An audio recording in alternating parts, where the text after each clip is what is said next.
Welcome to Tamil hidden mystery. Tamil சினிமாவின் முதல் super star, அன்றைய காலகட்டத்தில் அதிக ஊதியம் பெற்ற சினிமா நடிகர் என்ற புகழை எட்டியவர். எப்படி இவரது உயர்வு ஊரார் மெச்சும்படி அமைந்ததோ அதற்கு நேரெதிராக இவரது வீழ்ச்சி அமைந்தது.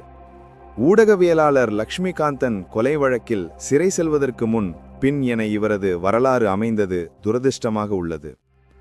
எம்.கே. தியாகராஜ பாகவதரின் உயர்வும் வீழ்ச்சியும் நிறைந்த திரையுலகை அதிர வைத்த உண்மை கதை இது. இந்த வீடியோ ரொம்ப இன்ட்ரெஸ்டிங்காக இருக்க போது ஸ்கிப் பண்ணாமல் ஃபுல் வீடியோ பாருங்க. வாங்க வீடியோக்குள்ள போகலாம். மதராஸ் மாயவரத்தில் பிறந்தவர் எம்.கே. தியாகராஜ பாகவதர். இவரது அப்பாவின் பெயர் கிருஷ்ணாசாமி, அம்மாவின் பெயர் மாணிக்கம்மாள். இந்த ஜோடிக்கு மொத்தம் 3 குழந்தைகள், 2 மகன்கள் மற்றும் ஒரு மகள். இவர்களுள் மூத்தவர் தான் தியாகராஜர். தியாகராஜரின் அப்பா கிருஷ்ணாசாமி தங்க நகை வேலையை தொழிலாக கொண்டிருந்தார். இவர் திருச்சி அருகே வேலை செய்து வந்தார். தியாகராஜர் அவர்களுக்கு இளம் வயதிலிருந்தே படிப்பில் பெரிதாக நாட்டம் இருந்ததில்லை. இதற்கு முக்கிய காரணம் இவர் பெரும்பாலும் இசை நிகழ்ச்சிகளை காணச் செல்வதில் அதீத ஈடுபாடு கொண்டிருந்ததே ஆகும்.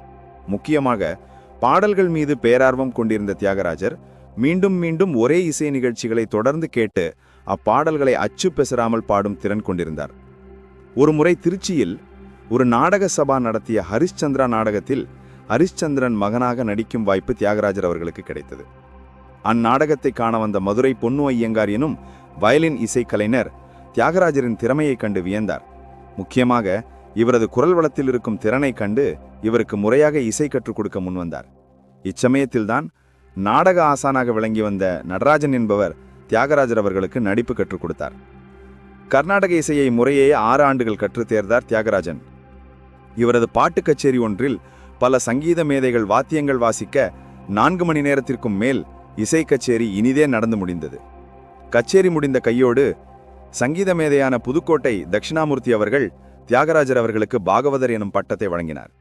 அதன் பின்னர் தியாகராஜன் என அழைக்கப்பட்டு வந்த இவர் தியாகராஜ பாகவதர் என பரவலாக அழைக்கப்பட்டார். இளம் பருவத்திலிருந்தே நாடகங்களில் நடிக்க துவங்கினார் தியாகராஜ பாகவதர். இவர் ஆரம்பத்தில் நிறைய பெண் வேடம் ஏற்று நடித்திருந்தார் என்பது குறிப்பிடத்தக்கது. 1920களில் இவர் நடித்த பவளக்கொடி நாடகம் பின்னாளில் 1934இல் திரைப்படமாக எடுக்கப்பட்டது. இதில் இவர் அர்ஜுனன் வேடத்தில் நடித்திருந்தார். இந்த திரைப்படம் மாபெரும் வெற்றி பெற்றது. அன்றைய காலகட்டத்தில் இவரின் கச்சேரிகளை காண மக்கள் மின்சார கம்பத்தில் ஏறி நின்று கொண்டு கேட்டனர். அம்மாதிரி சமயத்திலே ஒரு சிறுவன் மின்சாரம் தாக்கி மரணமடைந்த சம்பவங்களும் நிகழ்ந்தது உண்டு. பாகவதர் சிறுவனின் குடும்பத்துக்கு பின் 5000 ரூபாய் நிதியுதவி அளித்தார். இது அன்றைய நாட்களில் மிகப்பெரிய தொகை.